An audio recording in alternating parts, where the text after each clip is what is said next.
2-1.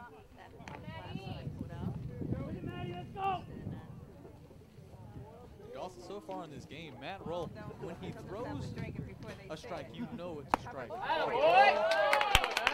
most inaccurate passes he had, the balls that he's had just right outside the strike zone, maybe 2 or 3 inches out of the way.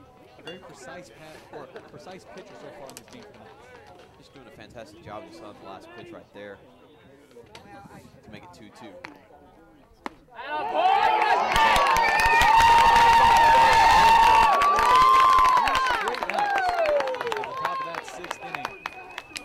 Look at the handshake from head coach Jerry Slegovich of the Knights. Now the Knights have an opportunity to continue the success they had in that 5th inning coming into this 6th inning. Well, that was a great inning there for the, or beginning of an inning there for the Knights as far as confidence is concerned. You get a lot of confidence with that 6 straight runs at the end of the 5th inning, but then to start off the next inning and not give up a single thing. 3 straight outs, 3 straight batters.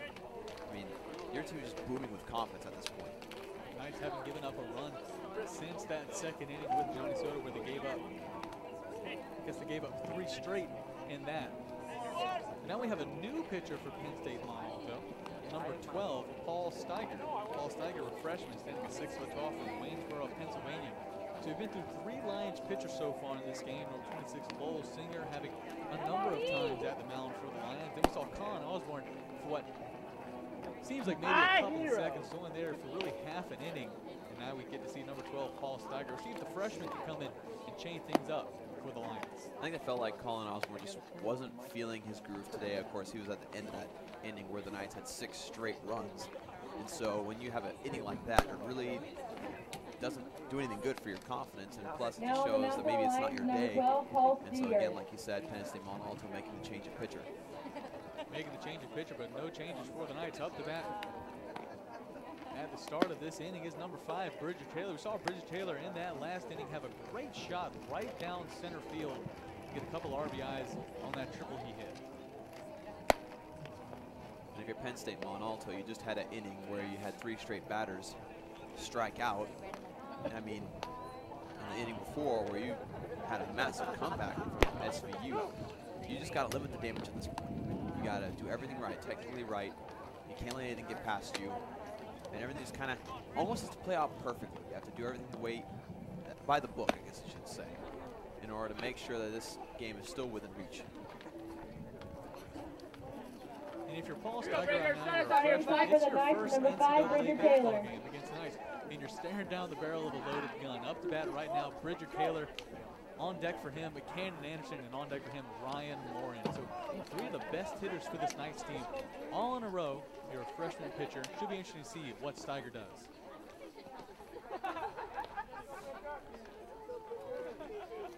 Steiger's first pitch. Right down the middle by Steiger on Bridger Taylor. Strike 1 again. The Knights lead 7-4 after that magical run at the bottom of the 5th, where the Knights got 6 in a row. Better one waiting for you here. Here we go. 0-1. Steiger. Swing and a miss by Bridger Taylor, strike 2. Tell you what, coming in as a new pitcher in a game, that'll boost your confidence, getting 2 straight strikes. 2 strikes in a row, looking to make it 3 against Bridger Taylor. Steiger, again, a freshman. 2 senior pitchers in a row for the Lions of Penn State Mont Alto. But then head coach Sean Kissel deciding to put in a freshman, looking to spice things up. After that pitch, a little bit low and outside left. Hey, we got 5 right here, kid. Right here, Bridger. 1-2 pitch on the way. Foul tipped by Bridger Taylor. Keep the count at 1-2. Taylor doing a good job fighting after he had that second strike where he swung at it and missed pretty far. And so just trying to make sure it stays manageable and doesn't give his team a quick out. Doesn't want to put his team in a hole. They only lead by 3. Bottom of the 6th inning. Steiger. High and wide by Steiger. Count 2-2. Hey, we got 5 right here.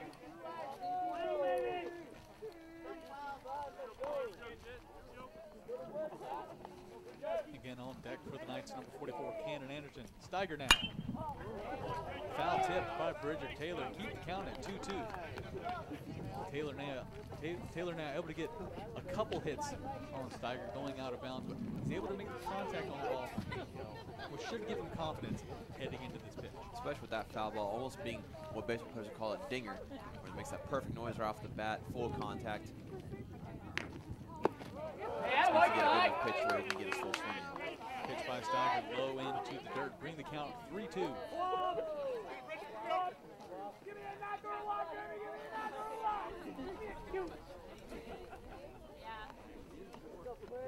So it possibly could be the final pitch between Steiger and Taylor of this inning. The 3-2 pitch.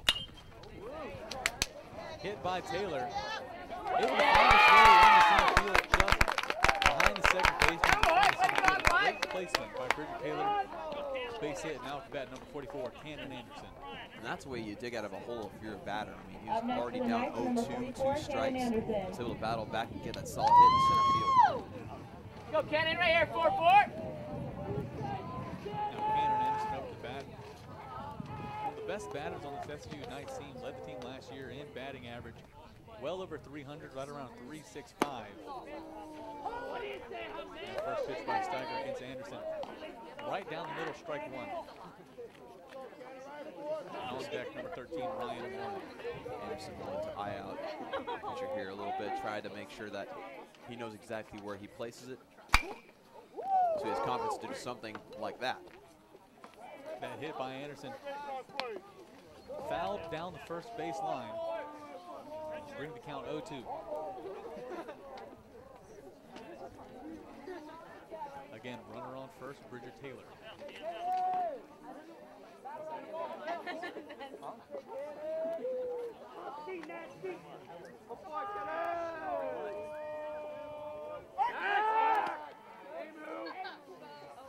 Steiger keeping Taylor in check there at the first base. Again, count 0-2.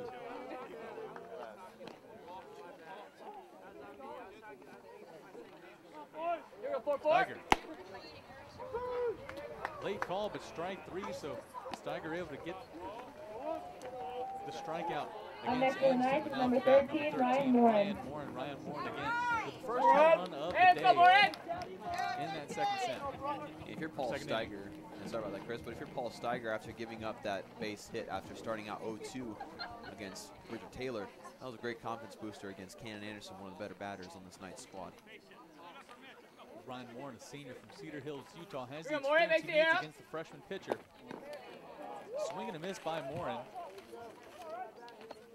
Slider by Steiger, able to sneak its way through.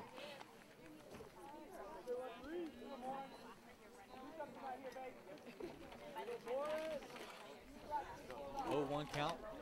Runner on first. Steiger. Good eye, Morin, good eye. Low, right outside the strike zone by Steiger, bringing the count 1-1.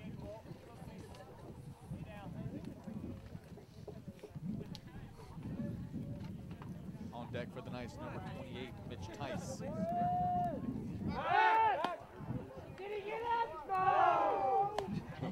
Again, Steiger keeping Taylor at first base. Count 1-1.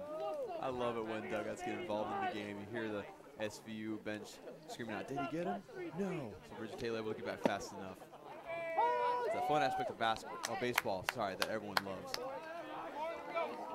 When you do so many sports in a row, it's easy to get confused.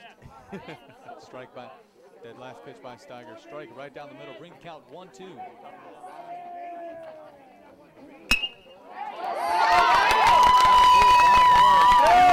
Allow Taylor to get the second, and Morin will camp out at first. Now to that for the Knights, number 28, Mitch Tice.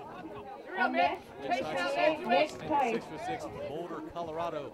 The great things for the Knights so far in this game, especially of late. Didn't do too well when he was matched up against Singer. See what he can do here. He gets his first meeting with Steiger. Well, he had a great hit in last inning, and I was actually roommates with Mitchell Tice 2 Mitch, semesters let's go, ago, kid. and he had some frustrations in some seasons where I was having a hard time making contact with the ball.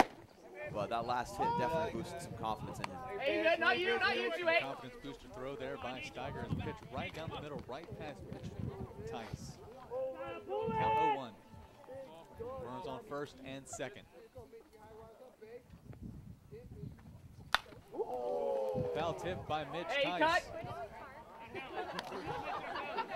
Green count 0-2.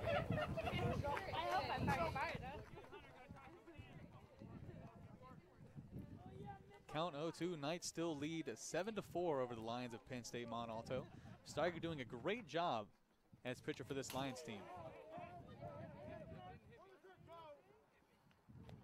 And they'll say that hit Mitch Tice just right on the shirt, just might have caught the belt line and maybe some fabric. So it'll send Mitch Tice to first.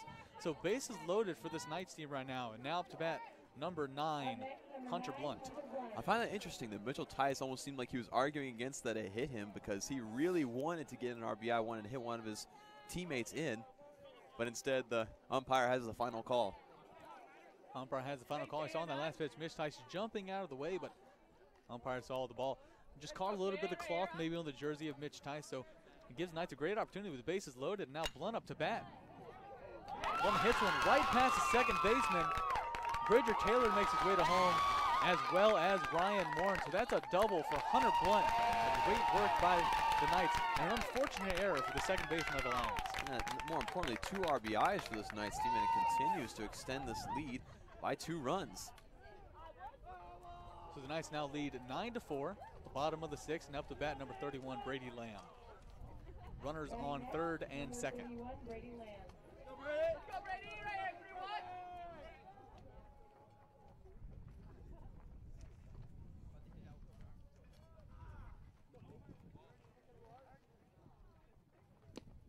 3-1. Swing and a miss by Lamb.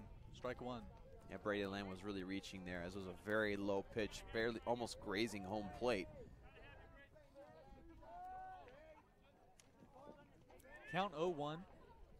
Brady Lamb in his first meeting with Steiger.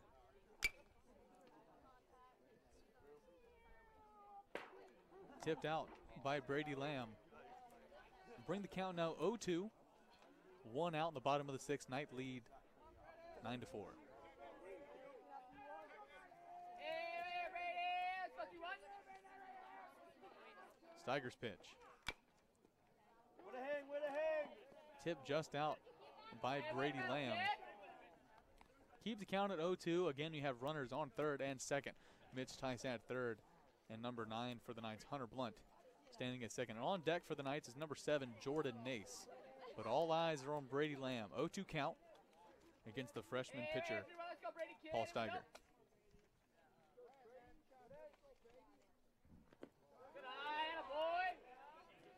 Ball just low and left out of the strike zone of Brady. Well, low is definitely a correct statement or description of that pitch, as it hit the ground right before home plate. A master of adjectives, Dawson. 1-2 count. Steiger's pitch. Swung at by Lamb, able to hit it deep into left field. And a great catch by the Lions, but it allowed Mitch Tice to run his way in after tagging back on third and then running into home plate. Bring the score now 10-4 with 2 outs in the bottom of the 6th. Up next, number 7, Jordan It was Nace. a very impressive catch by Penn State Mont Alto's left fielder in order to really limit the damage in that hit.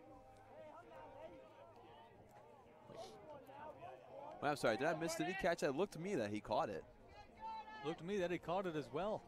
No runner on first. You still have Hunter Blunt on second. Looks like they did call it a catch. So Paul Steiger stays on the mound for the Lions, and now to bat for the Knights, number 7, Jordan Nace. Jordan Nace, a sophomore, standing at 5'7" from Prince George, Virginia. And on deck for the Knights, number 33, Caleb Layden. Popped up by Nace. Easy out for the Lions, and they'll head into the dugout. But Knights able to extend their lead 10-4 after a great run in the 5th and then another great run in the bottom of that 6th inning. Yeah, and easily being the highest scoring game between these two teams compared to last season, where both games were 6-5 and then 5-4, both of them ending up in night victories.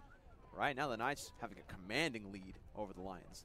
Commanding lead 10-4, and a new pitcher in now for the Knights. So Matt Roll, not Paul Roll, that's Paul Steiger. I'm thinking of the Lions of Penn State Mont Alto. So Matt Roll takes a seat in the dugout. And coming in for him at pitcher number 2, Riley Daniels. Riley Daniels, a junior, standing at 6 foot tall from Spanish Fork, Utah. So the first opportunity we have to see what Daniels can bring to the mound for this Knights team in this season. Yeah, late in the game here, you're up by 6. I mean, Number 2, Riley Daniels. Matt Roll just doing a phenomenal job in the innings that he is in there and not wanting to tire out too much, knowing that he's on his A game today. So obviously I see you looking to switch things up. Also have to remember that this is a doubleheader today. This is the first of 2 games. Knights lead 10-4. So for coach or head coach Schlegel Milch of the Knights, you don't want to show all your cards in the first game and not tire out any of your guys. So pitcher Riley Daniels comes in for the Knights, and leading off at bat for the Lions is number 6, Colby Black.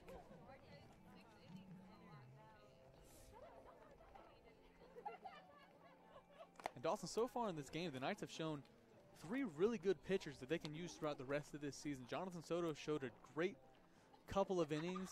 Matt Roll was put in, obviously did a phenomenal job doing 3 straight outs, and then basically all of his throws basically just strikes.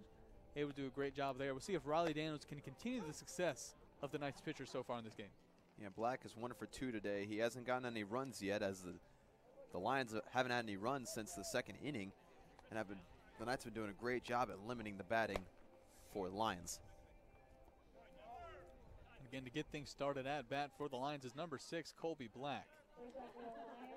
The 5'9" junior from Shippensburg, Pennsylvania. First matchup today against number 2 of the Knights, Riley Daniels.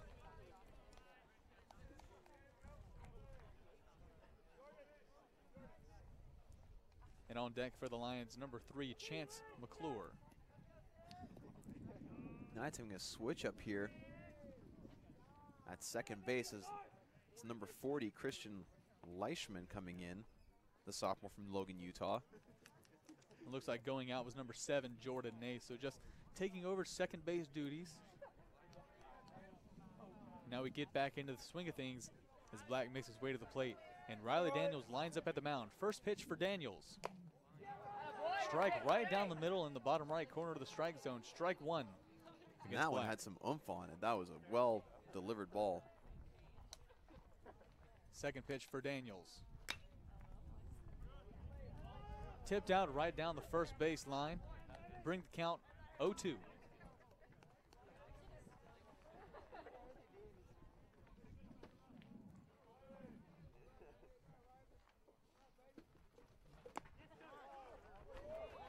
And that pitch by Daniels just called out of the strike zone. So ball 1. Count now 1-2. Looked like for a second it might be a perfect strike for 3 straight strike, or that's a 3rd strike for him, but just like that one, just barely being outside. Barely outside, low end to the right. Outside the strike zone of Colby Black. Count now 2-2. 2-2 pitch on the way. Hit right into left field, and Colby Black will make his way to first base, and that's where he will stay as number 3, Chance McClure, makes his way to the plate for the Lions. Another well-placed hit right between the 3rd baseman and the shortstop for the Knights, right into left field to get him an easy base hit. Lions trail 4-10 underneath the Knights of Southern Virginia. Top of the 7th inning. Time running out if you're the Lions of Penn State Mont Alto. But again, baseball, there's such dramatic swings that can happen just in the half of an inning. I mean, just like SVU, they had, what was it, 6 straight runs in that 5th inning? 9 runs within 2 innings for the Knights to be able to get them back into this game. So, like you said, Dawson, anything can happen. Count at 0-1. Daniel's just checking if Black is staying at the first base. Now back to the action. McClure takes home plate.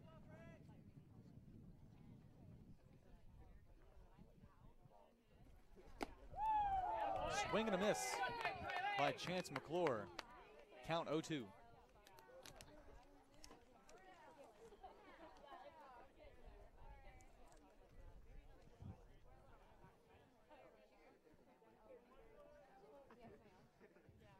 Top of the 7th, 0-2 pitch on the way. Too low and to the right by Riley Daniels. Count 1-2.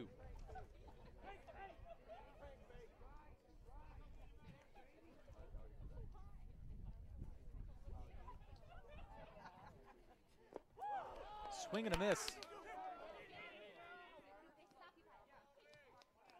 So swing and a miss by McClure. So a strikeout for Riley Daniels, but Colby Black able to make his way to second. Now up to bat for the Lions is number 8, Nick Jacoby. Yeah, Jacoby's had a little bit of a frustrating day today. Hasn't really had the success that he would like, and he's had a couple of strike calls on him. Well, actually, the strikes were called because he swung just a little bit too far when he tried to hold himself back. He's had that happen on multiple occasions. That first pitch by Daniels into the dirt, and like you said, Dawson, Jacoby having a little bit of tough times today. He's thought on a couple of them, thought he was going to swing for the fences. Pulled back a little bit too soon. He hesitated. Then he got a strike called on him. So right now, count 1-0. Knights lead 10-4 at the top of the 7th. 1 out in this inning. Daniels. Daniels right down the middle, bottom right corner of the strike zone. Strike one. Count now 1-1, 1 out.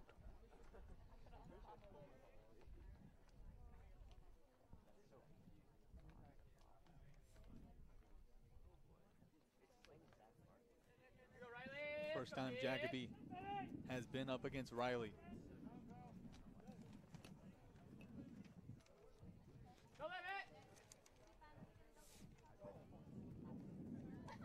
Riley Daniels on the roster said he likes to switch between playing third base and becoming a pitcher, and Coach Jerry Stilgamich giving him the nod as pitcher for today. And that swing goes foul down the third baseline by Jacoby. Bring the count 1-2. So count 1-2, 1 out, top of the 7th. You also have a run on second base and number 6, Colby Black.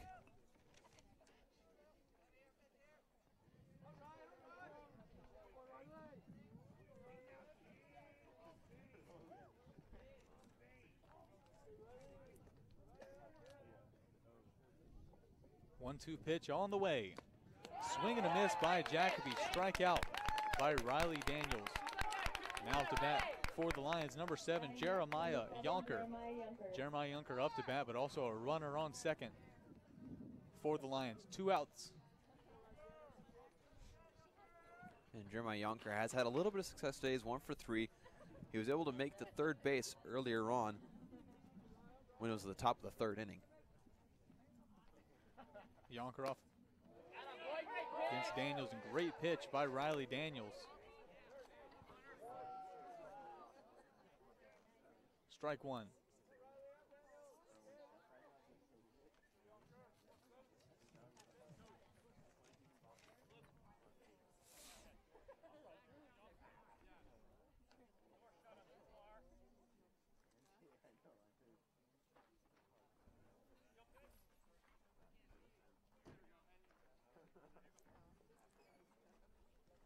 Coach Jerry Stilgamich of the SVU Knights bringing a stop to the game as a car door was open behind the field, bringing a glare that was getting into the eyes of, I believe, the pitcher.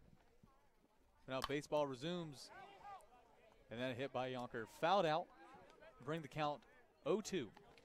So count 0-2, 2 outs. Knights still lead 10-4, top of the 7th.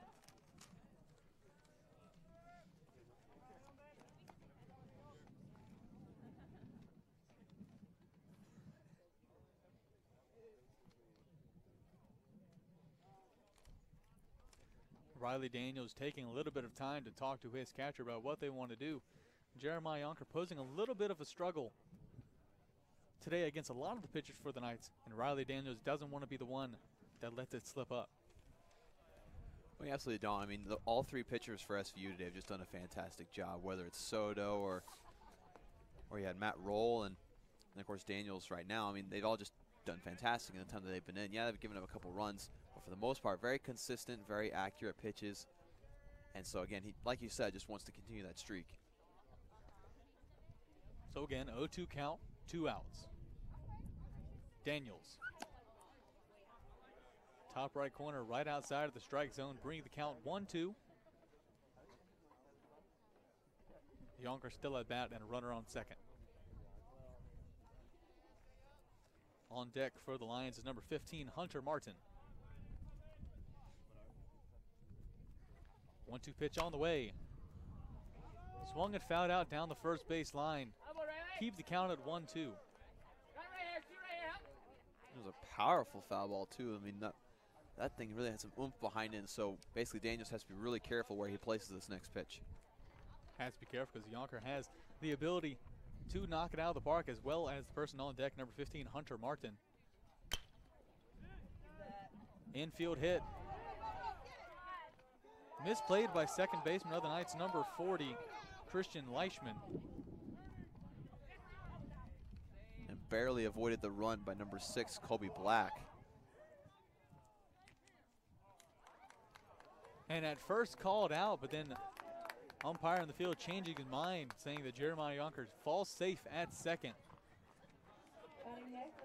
So Riley Daniel gives up a base there to Jeremiah Yonker. Have runners on third and second, and up to bat number 15, Hunter Martin.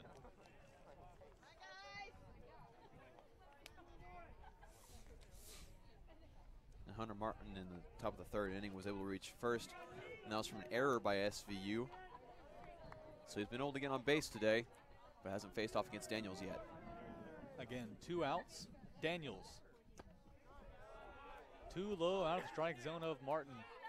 Bring the count 1-0. So you have a 1-0 count, Dawson. You have runners on third and second. You're up against a power hitter in Hunter Martin, who, when given the opportunity, can absolutely crank one on you.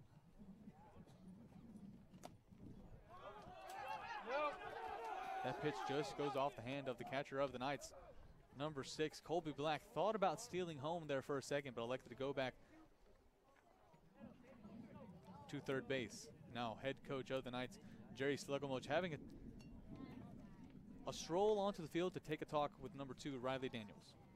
And kind of like you were talking about, a base runner at second and third, and you have a power hitter in number 15 for Penn State Mont Alto, Hunter Martin. I mean, you just got to be very careful. I mean, you want to get in areas where Hunter Martin will swing for it and miss, but you don't want to get in a sweet spot. And that's a very little room to work with right there. You have to be extremely accurate with those throws. And so Daniels has to be completely sure of the pitches he wants. It's a dangerous game for a pitcher in Riley Daniels, but he's up to the challenge again. 2 outs so far, runner on third and second. Hunter Martin up to bat. Count stands 1-0. Daniels. Riley Daniels pitch right down the middle. So strike 1. Count stands 1-1, 2 outs. Runners on third and second. Hunter Martin, Riley Daniels. Daniels. Swing and a miss by Hunter Martin. Strike 2.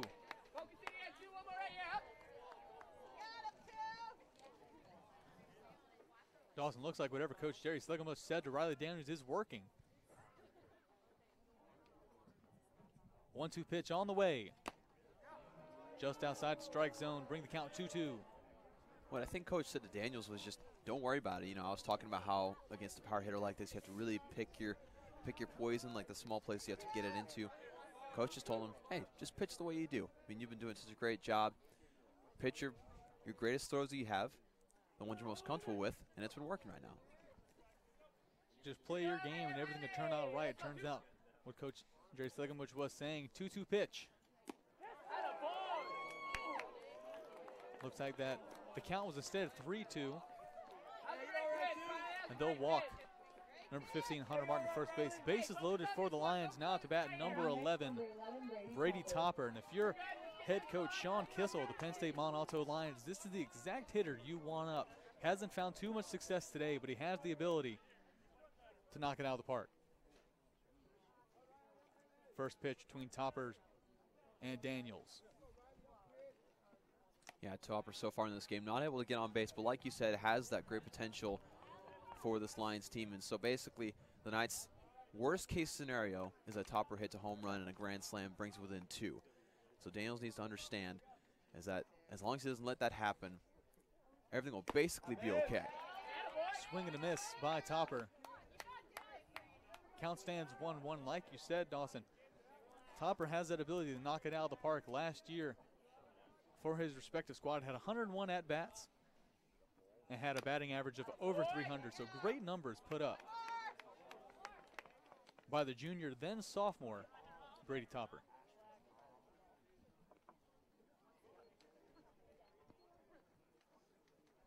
So after that foul tip Count goes to 1-2. 2 outs. Daniels. 1-2 pitch. Good pitch, kid. Fouled behind. Count stands at 1-2. Here we go.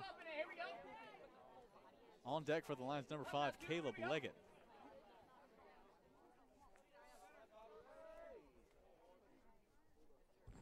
Daniels. That one just falls in. He called out at home plate. The run by number 6, Colby Black, with bases loaded, had no other choice. And that short hit by Brady Topper, not enough. So Knights get the 3 outs. They make their way to be able to score, to take away this game, to run away with. They're up 10-4 so far in the bottom of the 7th. It'll be interesting to see what they do. I mean, the Knights really avoided a demoralizer right there. When you have your infielders in the field, when you're defending, and you have 2 outs on a team that's batting, and they continue to get hits, continue to get on base, it builds a lot of frustration for yourself. It destroys your, I guess, your enthusiasm. It destroys your, I guess, your, what's the word I'm looking for, Chris? It just destroys your confidence in that game at that point. And so what the Knights did is they avoided that demoralization in this game. And so they're able to move forward and get to be at bat while still having a 6-point lead. I think what the Knights have done is they've broken the composure of the Lions so far in this game. Not as much the confidence. They've put in a number of great plays in this game, in particular number 12, the pitcher for the Lions right now, Paul Steiger, done a great job so far compared to his counterparts, Singer and Osborne, so far in this game. But the Knights have really gotten the Lions off their game. After that great run in the 5th set and then carried it over into the 6th, where they got 9 straight points, it really took the mind of the Lions out of this. So the Knights will be looking to continue to run away with the score so far. Again, they lead 10-4 in the bottom of the 7th, and up to bat first is number 33, Caleb Layden. And really, most batters that come up to the plate for the Knights right now have had a pretty decent game. They've gone on base at some point or another. And so all the Knights batters filled with confidence right now, all know that they are capable of doing that in this game. And so that's dangerous if you're the Lions. And Dawson, I believe it all started with that home run by Morin. They saw their teammate, their friend, absolutely knock one out of the park, and that instilled the confidence in them to go out and get 1-2. Now Caleb Layden lines up at the plate to face off against Paul Steiger. Caleb Layden, sophomore, standing at 5 for 11 from Holbrook, Arizona. First pitch by Steiger, high and left, ball 1.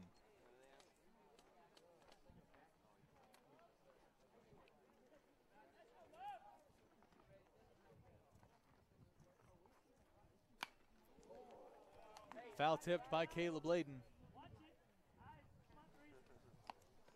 So after that foul tip, brings the count 1-1.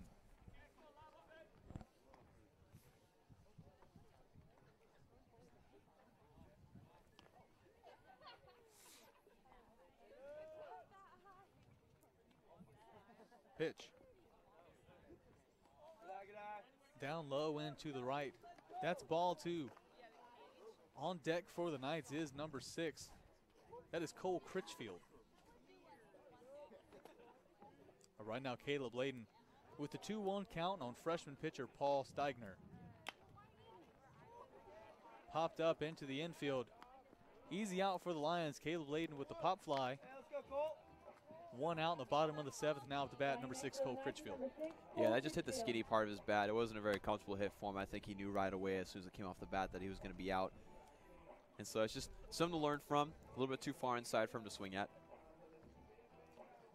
Too far inside, but Cole Critchfield looking to get things started at the bottom of the 7th inning. On deck for the Knights, number 5, Bridger Taylor. But now it's Cole Critchfield's opportunity to dance. First pitch right down the middle by Steigner. Strike 1.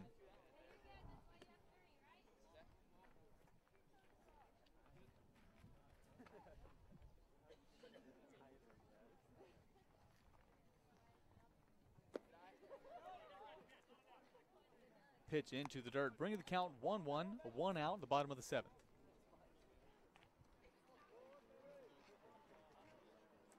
Knights so far not able to figure out Critchfield as quickly as they did Osborne, but Dawson, you have to think it's only a matter of time until the Knights players and these experienced Knights, these upperclassmen, these juniors and seniors, figure it out and then share that information with their guys to be able to get more points on the board. They already lead 10-4.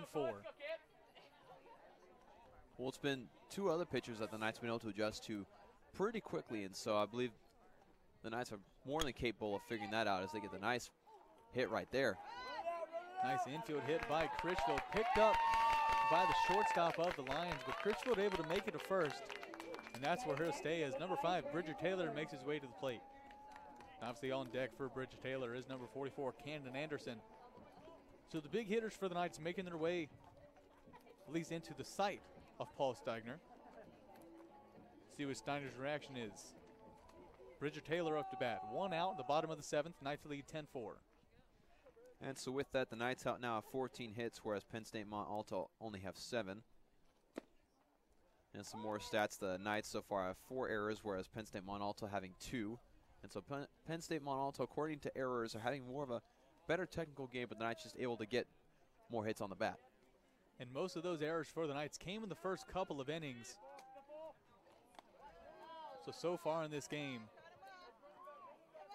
the Lions able to keep it relatively steady. Cole Critchfield tagged out in between the first and second baseline. Make it 2 outs, bottom of the 7th, still up to bat Bridger Taylor.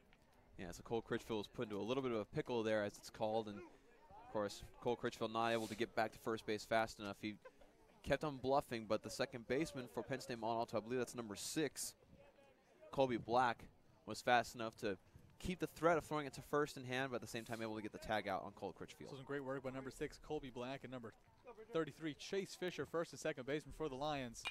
Now things resume. Bridger Taylor able to foul tip that one out. Bring the count now 0-2.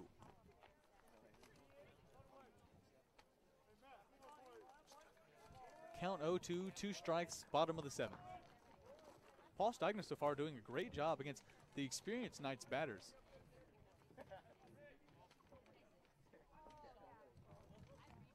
Steigner. Low end into the dirt. Ball 1. Make the count 1-2.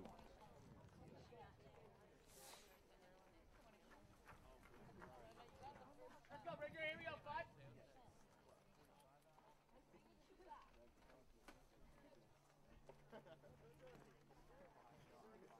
1-2 pitch on the way.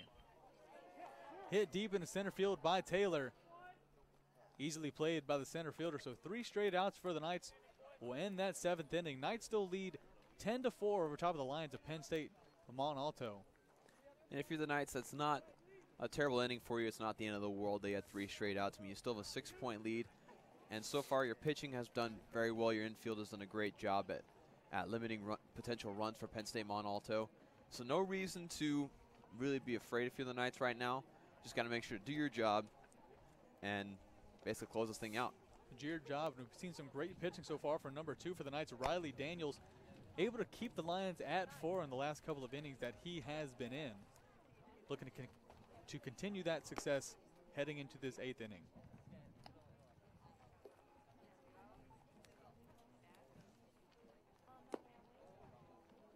And Dawson, so far for the Knights, if you're Coach Slugglemuch, you've played 3 great pitchers and they've all shown great success.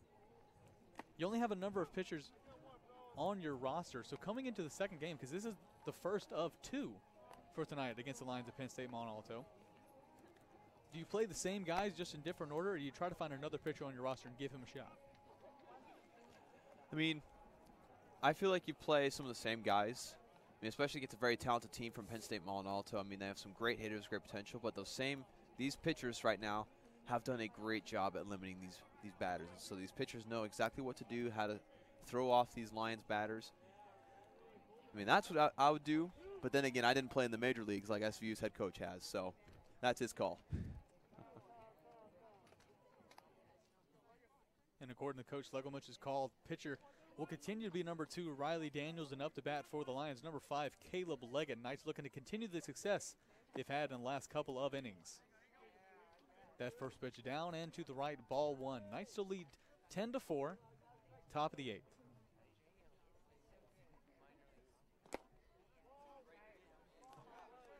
Second pitch, more of the same. Too far down and to the right, ball 2.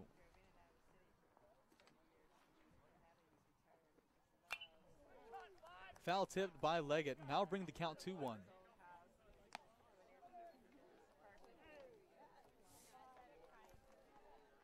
There was a car pulling into the lot and almost went right into the trajectory of that foul ball.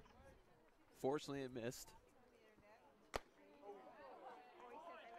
Unfortunately for Riley Daniels, number 5, Leggett missed on that swing, so bring the count 2-2. What a welcome to the ballpark if you're the person driving that car. As soon as you come in, there's a ball flying at you. Well, that's kind of what you come to expect here at the Diamond. That's why kids in the Major League bring a glove. You can always bring home a souvenir. Count stands 3-2. 3-2 pitch. So Daniels end up walking Leggett. Leggett will make his way to first base. Now for the Penn State Mont Alto Lions, number 33, Chase Fisher. The freshman standing at 6'1", 225 pounds from Mercersburg, Pennsylvania.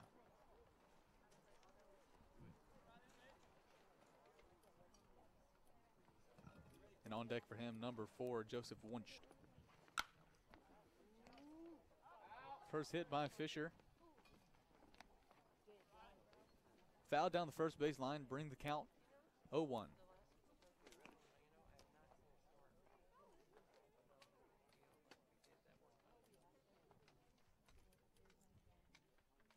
Daniels. Just outside and left of the strike zone. Make it ball 1, strike 1.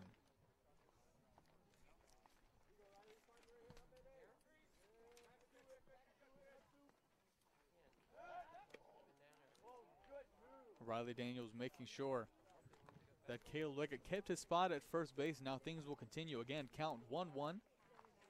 Chase Fisher, the freshman, against Riley Daniels, the junior. Almost a perfect throw from Daniels to first base, almost getting that out. And that pitch right down the middle of that fastball, right into the reach of Fisher. Thought it was low, didn't swing. Count 1-2. And it wouldn't be the first time an SVU pitcher picked off a runner for Penn State Mont Alto. No, when they found a great success so far with that, just need to be careful. Hit right to Bridger Taylor. Opportunity for a double play for the Knights. They'll get it. Knights pick up the double play. Both able to get Leggett and Fisher out. Leggett at second base. Fisher at first. 2 outs, top of the 8th. Now up to bat for the Lions. Number 4, Joseph Wunsch. I mean, that was barely in the nick of time, too. Well played by SVU. Perfect execution of the double play. Daniels. Pitch high and wide, ball 1. And that's something you run through in practice all the time. I mean, as an infield, you want to be completely in sync so that that double play just feels extremely natural. Wunsch thought about that one. Again, high and wide by Daniels, ball 2. Count 2-0. 2 outs, top of the 8th. Knights still lead 10-4. Wunsch thought about that one. Looked like it could have been in, but referee, or said umpire. Low and wide, ball 3.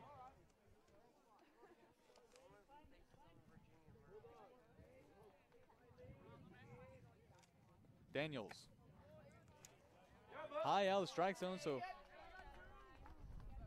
4 straight out of the strike zone for Daniels. Send Wunsch to first base, and now stepping up to the plate, number 6, Colby Black. I got some stats for pitching right here. Both teams doing very well in strike percentage. The SVU Knights have a strike percentage of 62%, or almost 63, whereas Penn State Mont Alto has 67%. So they're just doing a fantastic job of getting those strikes and well-placed throws. Both squads showing an array of pitchers so far in this game to give each other different looks, and I think it's panned out pretty well for both squads. Riley Daniels up for the Knights, pitching against Black. Tipped out by Black. Count now stands 0-2. Count 0-2, 2 outs, top of the 8th. The Knights having a comfortable lead so far in this game, but like you said, Dawson, anything can happen. 0-2 pitch. Thought about it, just a little too high. Count 1-2.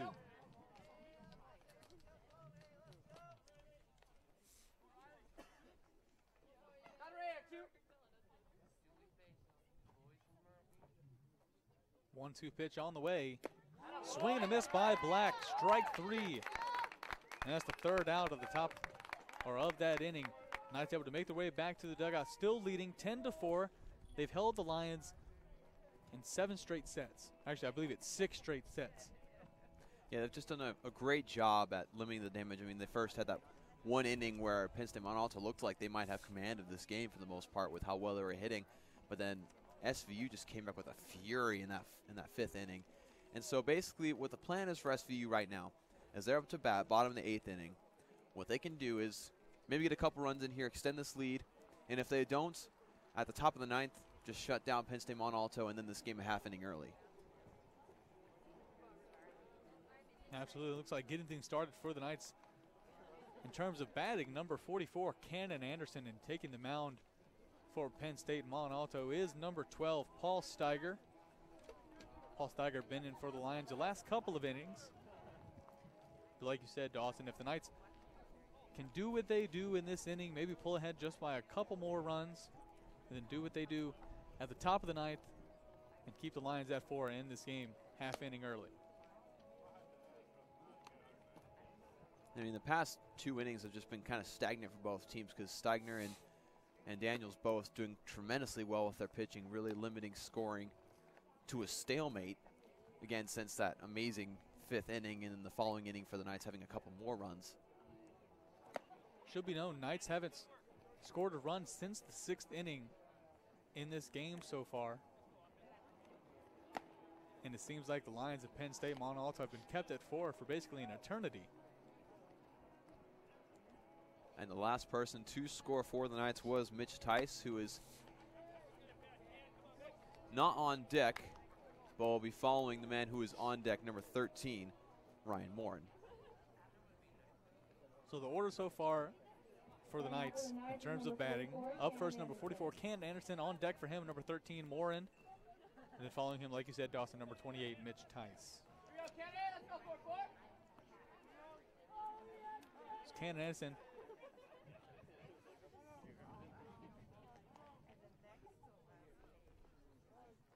Umpire saying that the count is 1-0. First pitch by Steiger.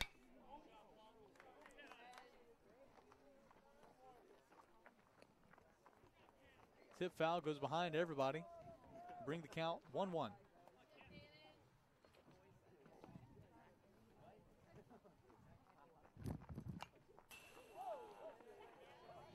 Anderson thought about that one for a second, just tips off the end of his bat. That'll go down as a strike. Count now 1-2. Would have been a pretty solid hit if he'd just followed through, but he decided at the last second that he didn't want to go for it. 1-2 pitch. Low into the dirt, ball 2.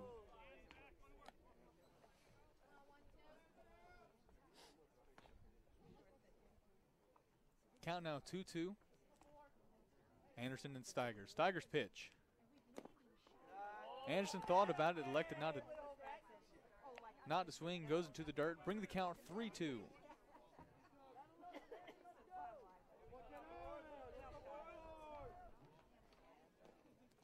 Three-two pitch on the way.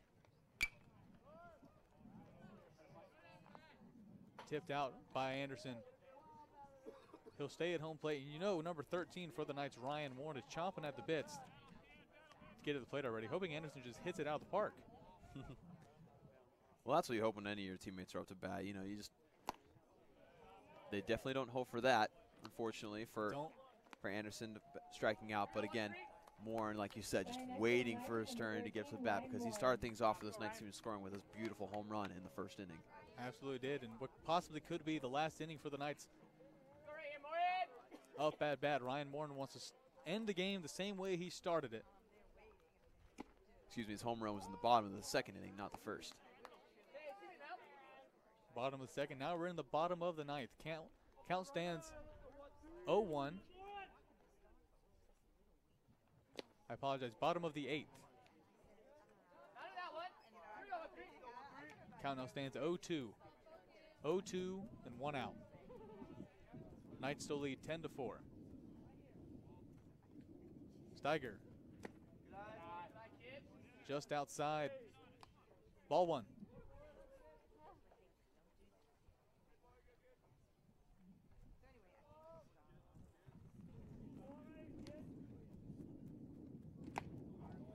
Swing and a miss by Mont. So 2 straight strikeouts for Paul Steiger and the Lions of Penn State Mont Alto. But now walking up to the plate for the Knights is number 28, Mitch Tice. Yeah, Mitch Tice has really found some success in this game. He's scored twice for the Knights, helping them to have their 10-point lead. And he's had just some great solid hits, one of them almost making it out of the park. Like to not to swing at that one right down the middle, strike one. So count now stands 0-1 with 2 outs, bottom of the 8th. Steiger. Just inside the strike zone. Right on the cusp of being a ball. Call stands 0-2. Steiger now. Tipped up by Mitch Tice. Count will stay at 0-2. Chris, I believe that almost hit your car, didn't it? It did almost hit my car. I was looking back with great anxiousness. Steiger now. Tice thought about it just enough. After a talk between the 2 umpires, Tice will stay at the plate. Again, count 1-2 with 2 outs, bottom of the 8th. On deck for the Knights is number 9,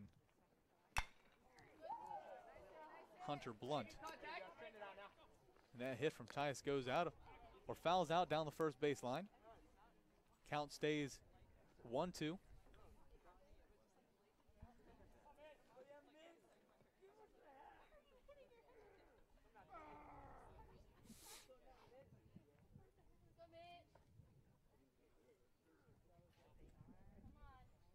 Steiger. Swing and a miss by Mitch Tice. So 3 straight strikeouts for Paul Steiger and the Lions of Penn State Mont Alto to bring us into this 9th and final inning. Knights lead 10-4 over top of the Lions. And again, the fact that the Knights didn't get any runs that inning isn't the end of the world. I mean, they just need to simply do their job at the end of this game, at the beginning of this 9th inning, and they can end it early. And we also have a switch of a pitcher for the Knights yet again. Switch of pitcher for the Knights was before number 2, Riley Daniels, but now is number 16, Tanner Black. Tanner Black, a senior, standing at 5'11", from San Antonio, Texas. So the 4th and probably final pitcher showcasing for the Knights in this first game in a double-headed series with the Lions of Penn State Mont Alto. I'm sure he's going to be a great pitcher. I mean, he's from San Antonio. I mean, you just get the best people from there, you know. No bias or anything. A little bit of San Antonio bias is Dawson Weeder, my co-commentator, an avid Spurs fan and San Antonio resident at one point in his life.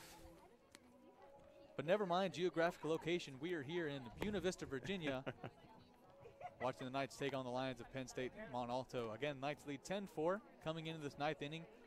And if the Knights can basically keep the Lions from scoring 7 runs or 6 runs, we can end this game an entire half inning early.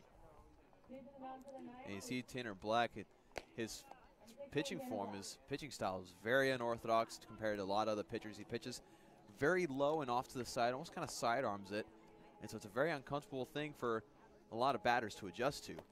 Very uncomfortable for batters, and most pitchers aren't taught to pitch that way. There's something you see and then you try once or twice and then stick with it. So it looks like number 16 of the Knights, Tanner Black, electing to be a submarine pitcher for this 9th and final inning for the Knights. And we'll see what kind of impact it has on the batters of the Lions of Penn State Mont Alto. Submarine style, so unorthodox and so fun to watch. Up to bat for the Lions is number 3, Chance McClure. And it's a great strategy here to end the game. You want to put in something that the opposing team hasn't seen throughout the game, and it makes them uncomfortable, and it gives you a possibility of getting 3 quick outs.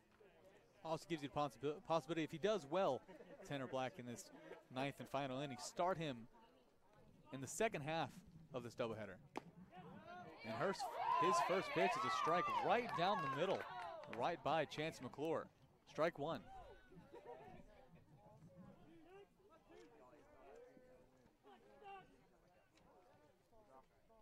Tanner Black. That pitch just high. past Chance McClure. On deck for the Lions is number 8, Nick Jacoby.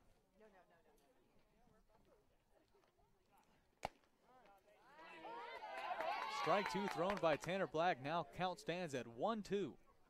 Looked like Chance McClure was pretty surprised at the strike call. Looked back at the umpire with a interesting expressions, a little bit of confusion. Well, Dawson, when you have 3 people standing right over the plate, you have 3 difference of opinions, and sometimes it doesn't matter to the opinion that matters most, and that's the opinion of the umpire. Count stands 2-2.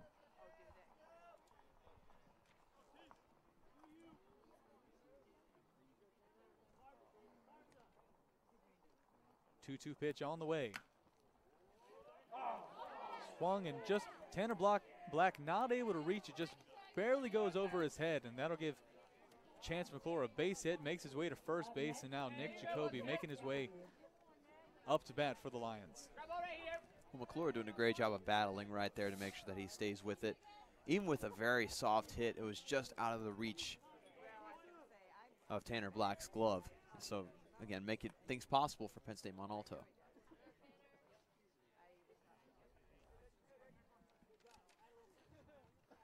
Pitch by Black. Swung deep into center field. It'll stay in the park. Nice now trying to get it back. McClure thought about making his way to home plate. Instead stays at third, so a double by Nick Jacoby. Put him on second, and Chance McClure at third, and now up to bat is number 7, Jeremiah Yonker. The Lions are making things a little interesting now. I personally thought that I was going to go out the park and get him 2 quick runs. But then, with these 2 runners on base, they would still be down by 4 points. And so the Lions will still have to continue to get these great hits, but the Knights will need to figure things out. Quite the hill to climb. You're down by 6, but the Knights did the exact same thing. In that 5th inning, they were down 4-1.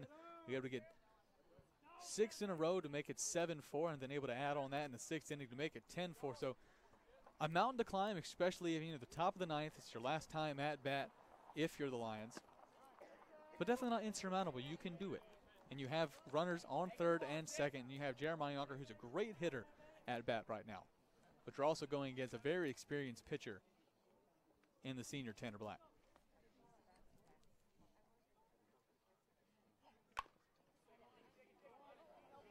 Not able to get there was Tanner Black. And they'll tag out Chance McClure at home plate. Chance McClure getting a little greedy, trying to go from third to home, and Tanner Black was right there with the ball. So first out of the 9th inning. It's another soft hit just out of the reach of Tanner Black, and so as soft as these hits are being with the unorthodox form of Tanner Black, it's still being a little bit effective. Again, like you said, McClure getting a little greedy going for home plate. Then again, he had no choice because his teammate, I believe that was number 8, Nick Jacoby, was attempting to go to third, so put him in a sticky situation. Now to bat number 15, Hunter Martin. First time Hunter Martin will be faced up against Tanner Black. And that pitch by Black will hit Martin in the leg. So Martin makes his way to first base. Runners for the Lions on first and third. And now off the bat, number 11, Brady Topper. Next, number 11, Oh, I apologize. Now bases loaded. As number 7, Jeremiah Yonker was standing at first. Wasn't able to see him from my angle here, but now bases loaded, and Brady Topper for an opportunity.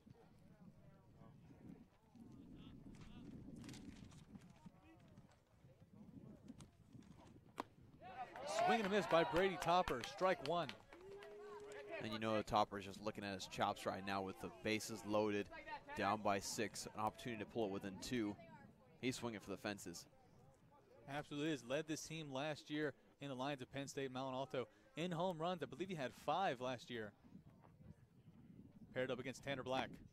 Another swing and a miss by Brady Topper, so 2 strikes in a row, bringing the count 0-2 with 1 strike in the top of the 9th.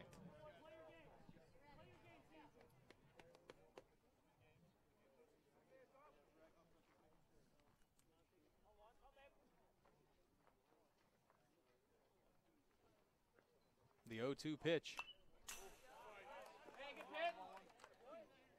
Tipped right behind. Keep the count at 0-2. On deck for the Lions is number 5, Caleb Leggett.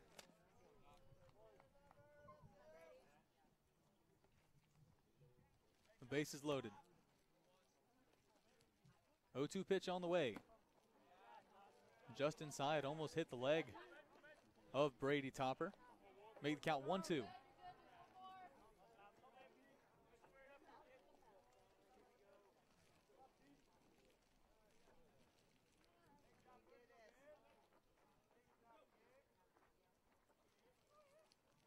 One-two pitch on the way.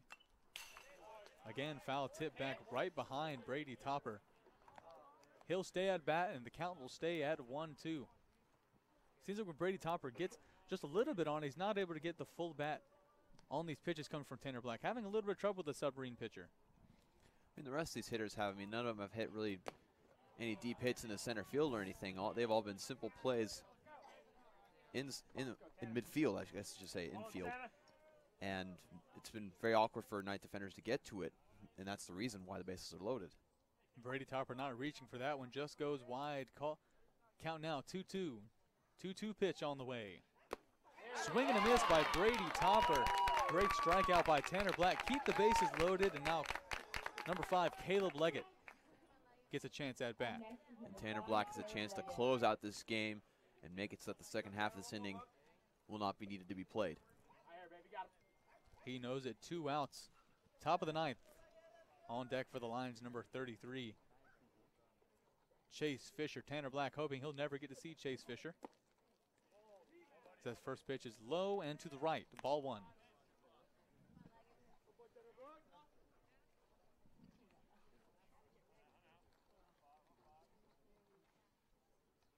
Caleb Leggett, a senior, standing at 6 foot tall, from Williamsport, Maryland. Senior versus senior. That pitch way inside. Ball 2. Tanner Black just trying to get a little bit too fancy here on the potential last at-bat for Penn State Mont Alto.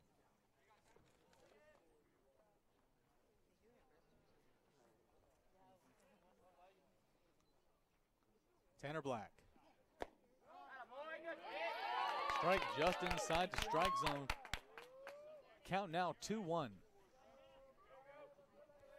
Just saw Caleb Leggett. He thought that was a little bit too far inside for his liking.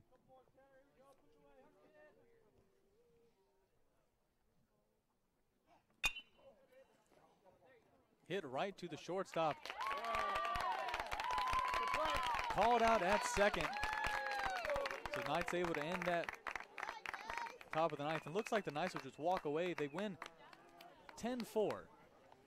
Yeah, thanks all in parts to that amazing run in the 5th inning as well as the 6th to get basically 9 straight points over Penn State Mont Alto. Penn State Mont Alto not able to score past the third inning. And so the Knights doing a great job pitching-wise, infield-wise, and just overall to limit the scoring of this Penn State Mont Alto team. Overall, great job. We saw 4 pitchers there for the Knights. Started off with Johnny Soto. Went to Matt Roll, then switched up to Riley Daniels, and ended it out and rounded out with number 16, the senior Tanner Black. All of them doing a great job defensive-wise and kept the Lions at 4 after that 3rd set, like you said. Again, we thank you so much for joining us on the Knights Sports Network. This is the first of 2 games tonight. Join us later as the Knights take on